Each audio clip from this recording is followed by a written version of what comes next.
here we are going to move our next topic, that is factory system. It's a system of manufacturing that began in the 18th century and is based on the concentration of industry into specialized and often large establishments. The system arose in the course of Industrial Revolution. It developed to replace the domestic system of production. What is domestic system? Yes, it is a kind of human involved system. Okay, the handmade industries. But here it replaced by the machine goods. It's a faster method of production. അതായത് ചുരുങ്ങിയ സമയം കൊണ്ട് ഒരുപാട് products ഉണ്ടാക്കാൻ പറ്റുന്ന ഒരു സിസ്റ്റമാണ് factory system. The workers concentrated in a set location. It was a production anticipated demand. For example, under the domestic system, a woman might select fabric and have a business person give it to a home-based worker to make it a dress. Under the factory system, the factory owner bought large lots of popular fabrics and had workers create multiple dresses in common sizes, anticipating that women would buy them. Okay, did you get it? Under domestic system, അതായത് domestic സിസ്റ്റത്തിൽ ഒരു സ്ത്രീ ഒരു fabric select ചെയ്യുന്നു and give it to a home-based worker to make into a dress. അല്ലേ? Here in factory system, the factory owner large lots of popular fabrics വാങ്ങുന്നു and had workers create multiple dresses in common sizes.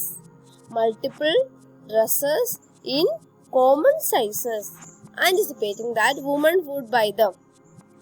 ഏകദേശം സ്ത്രീകൾ ഇത് വാങ്ങും എന്ന് ചിന്തിച്ചുകൊണ്ട് different types of dresses, അതായത് common സൈസിൽ വരുന്ന ഡിഫറെൻറ്റ് ടൈപ്സ് ഓഫ് ഡ്രസ്സസ് ബൾക്കായിട്ട് ഉണ്ടാക്കുന്നു. അതാണ് ഫാക്ടറി സിസ്റ്റവും ഡൊമസ്റ്റിക് സിസ്റ്റവും തമ്മിലുള്ള ഒരു ചേഞ്ച് എന്ന് പറയുന്നത്. The factory system replaced the domestic system, in which individual workers used hand tools. Domestic system individual workers used hand tools or simple machinery to fabricate goods in their own homes or in workshops attached to their homes. അല്ലെങ്കിൽ അവരുടെ വീടുകളിലോ അല്ലെങ്കിൽ വീടുമായിട്ട് ബന്ധപ്പെടുത്തിയിട്ടുള്ള വർക്ക്ഷോപ്സുകളിലോ simple machinery ഉപയോഗിച്ചോ അതല്ലെങ്കിൽ hand tools ഉപയോഗിച്ചോ ഉണ്ടാക്കുന്ന goods, finish goods. അതിനു പകരം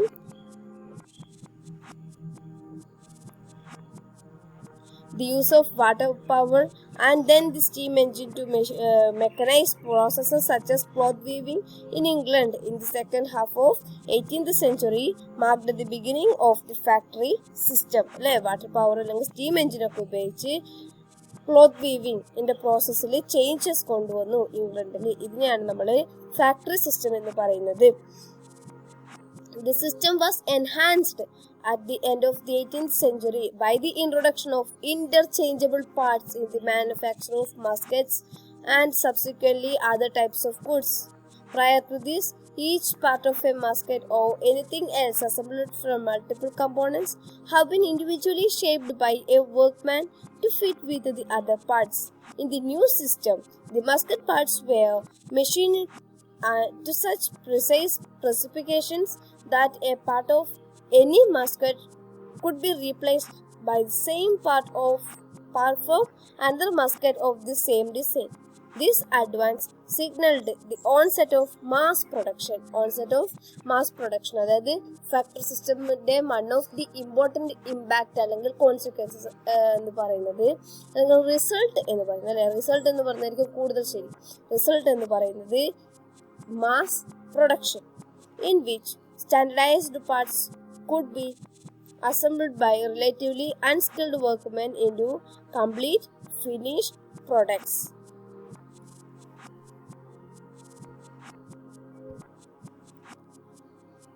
Okay, this is a fine method to find the difference between domestic system and factory system. Okay, let us detail it. Methods. In domestic system, they use hand tools, and in the factory system, they used machines. Location. Domestic system, home. Factory system, factory. അല്ലേ? Factory നിങ്ങൾ ഒരുപാട് കണ്ടിട്ടുണ്ടാവും. ഒരുപാട് industries നടക്കുന്ന സ്ഥലമാണ് factory എന്നൊക്കെ ഇന്നത്തെ ആൾക്കാർക്കറിയാം. But എപ്പോഴാണ് ഇങ്ങനെ ഒരു ഫാക്ടറി സിസ്റ്റം ആരംഭിക്കുന്നത് എന്നാണ് നമ്മളിവിടെ ഡിസ്കസ് ചെയ്തത്. ദെൻ മെത്തേഡ് പറഞ്ഞു, ലൊക്കേഷൻ പറഞ്ഞു. Next ownership and kinds of tools. Small hand tools owned by worker. Small hand tools owned by worker in domestic system, and under the factory system, large power driven machines owned by the capitalist. Large power driven machines owned by the capitalist. Production output. Under domestic system, small level of production, sold only to local market, manufactured on a per order basis. അതായത് ഓർഡറിന്റെ ബേസിസിൽ മാത്രമാണ് ഇവർ manufacture ചെയ്യുന്നത്. Small level of production ആണ് നടത്തുന്നത്. And local മാർക്കറ്റുകളിൽ മാത്രമാണ് വിൽപ്പന നടത്തുന്നത്. ഫാക്ടറി സിസ്റ്റത്തിൽ വരുമ്പോഴോ large level of production, sold to a world wide market and manufactured in anticipation of demand. Demand ഇത്രത്തോളം ഡിമാൻഡ് ഈ പ്രൊഡക്റ്റിന് ഉണ്ടാകും എന്ന ഒരു ആന്റിസിപ്പേഷൻ അല്ലെങ്കിൽ ഒരു ഊഹത്തിന്റെ ബേസിലാണ് ഫാക്ടറി സിസ്റ്റത്തിൽ മാനുഫാക്ചർ ചെയ്യുന്നത്. അതിൽ ചിലപ്പം പ്രോഫിറ്റ് ഉണ്ടാവും, ലോസും ഉണ്ടാവും. ബട്ട് അത് ഓരോ ക്യാപിറ്റലിസ്റ്റിന് അവരുടെ ഒരു ഇന്റലക്ച്വൽ മെത്തേഡ് അല്ലെങ്കിൽ ഇന്റലക്ച്വൽ ആയിട്ടുള്ള ഒരു കറന്റ് മാർക്കറ്റ് സിസ്റ്റം അല്ലെങ്കിൽ മാർക്കറ്റ് ഡിമാൻഡ് അല്ലെങ്കിൽ സപ്ലൈ എൻ്റെ ഒക്കെ ബേസിൽ ഏകദേശം ഒരു ഊഹത്തിന്റെ ബേസിലാണ് ഫാക്ടറി സിസ്റ്റത്തിൽ മാനുഫാക്ചർ ചെയ്യുന്നത്. They sold to world wide market. അവർ ലോക്കൽ മാർക്കറ്റിലല്ല വിൽപ്പന നടത്തുന്നത്, but they sold to a world wide market and large level of production. ഇവിടെ സ്മോൾ ഡൊമസ്റ്റിക് സിസ്റ്റത്തിൽ സ്മോൾ ലെവൽ ഓഫ് പ്രൊഡക്ഷൻ ആണെങ്കിൽ ഫാക്ടറി സിസ്റ്റത്തിൽ ലാർജ് ലെവൽ ഓഫ് പ്രൊഡക്ഷൻ ആണ് നടത്തുന്നത്. Then nature of work done by worker. Domestic system worker manufactured entire item. ഒരു worker തന്നെയാണ് entire ഐറ്റവും manufacture ചെയ്യുന്നത്. എവിടെ? ഡൊമസ്റ്റിക് സിസ്റ്റത്തിൽ. അപ്പൊ എന്താ ഫാക്ടറി സിസ്റ്റത്തിൽ എന്താ ചേഞ്ച് ഉണ്ടാവുക? Worker typically made one part of a larger whole. One part of the larger whole. Henry Ford's assembly line.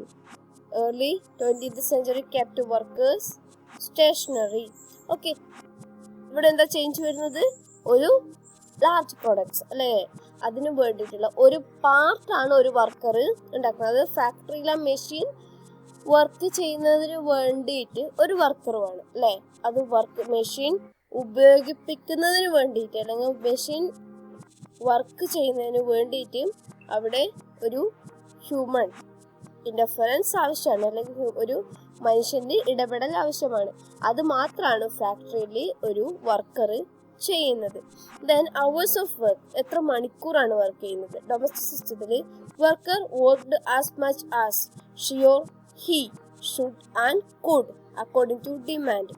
അപ്പോൾ ഡൊമസ്റ്റിക് സിസ്റ്റത്തിൽ ഒരു സ്ത്രീ അല്ലെങ്കിൽ പുരുഷൻ അദ്ദേഹത്തിന് അല്ലെങ്കിൽ അവൾക്ക് പറ്റുന്നത്രയും അല്ലേ, കഴിയുന്നത്രയും ടൈം ഡിമാൻഡ് അനുസരിച്ച് പെട്ടെന്ന് വേണ്ട സാധനം ഉണ്ടെങ്കിൽ പെട്ടെന്ന് ഉണ്ടാക്കി കൊടുക്കും. അത് ഇത്ര കാലത്ത് ഇത്ര ദിവസങ്ങൾക്ക് ശേഷം വേണ്ടതാണെങ്കിൽ അതനുസരിച്ച് ആ ഒരു ടൈം എടുത്ത് ഉണ്ടാക്കും അല്ലേ, നമുക്കറിയാം. ദെൻ ഫാക്ടറി സിസ്റ്റത്തിൽ എന്തായിരിക്കും change? Worker work set daily hours. ഒരു ദിവസം ഇത്ര സമയം വർക്ക് ചെയ്യണം എന്നുള്ള ഒരു ഡിമാൻഡ് ഇവിടെ വർക്കറിന് മുകളിൽ വെക്കുന്നുണ്ട്. അപ്പൊ അത്രയൊരു അവർ ഈ വർക്കേഴ്സ് വർക്ക് ചെയ്യണം. Then worker depends on employer. Worker had multiple source of substances. Other employers on garden or farm and outside farm labor in domestic system. And under factory system, worker relied entirely on capitalist or his or her income. Urban living made personal farming and gardening impractical. Okay, why the Industrial Revolution started in England? Why? The capital for investing in the means of production, colonies and markets for manufactured goods, raw materials for production, workers, merchant marine, geography. അല്ലേ, നമ്മൾ കഴിഞ്ഞ ക്ലാസ്സുകളിൽ just സൂചിപ്പിച്ചിട്ടുള്ള കാര്യങ്ങൾ തന്നെയാണ്. Workers, availability of workers is one of the important reason for the industrial revolution started in England. എന്തുകൊണ്ട് ഇംഗ്ലണ്ടിൽ? അതാണ് നമ്മുടെ question. Second, merchant marine. Then geography made an important wonderful impact for the introduction of industrial revolution in England. Then the raw materials for production വേണ്ടിയിട്ടുള്ള raw materials. ഇംഗ്ലണ്ടിൽ plentiful raw materials ഉണ്ടായിരുന്നു എന്ന് നമ്മൾ പറഞ്ഞു.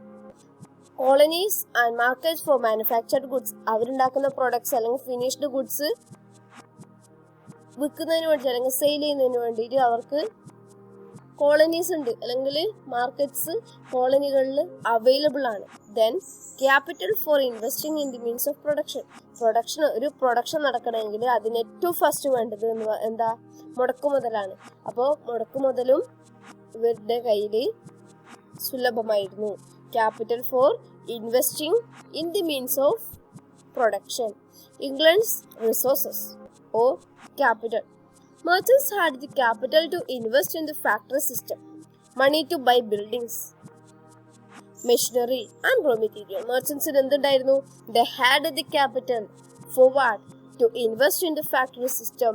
They have the capital to invest in the factory system, money to buy buildings വാങ്ങുന്നതിന് മണി ഉണ്ടായിരുന്നു, machinery and raw materials. Its colonies gave England access to enormous markets and vast amounts of raw materials. ഇതിന്റെ colonies എന്തുണ്ടാക്കി?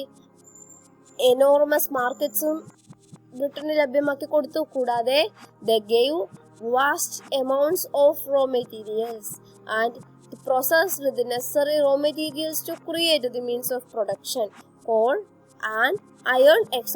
To process necessary raw materials to create the means of production. English people could freely travel from the countryside to the cities. English peoples നമ്മൾ പറഞ്ഞു transportation and communication എന്ന് പറയുന്നത് ഒരു development നടന്നിട്ടുള്ള ഒരു ടൈമാണ് ഇംഗ്ലണ്ടിൽ. അതുകൊണ്ട് തന്നെ they could freely travel from the countryside to the cities. World's largest merchant fleet. They have the world's largest merchant fleet. England's resources. Geography. First one, geography. Let me discuss this one in our next class. Okay, let's wind up.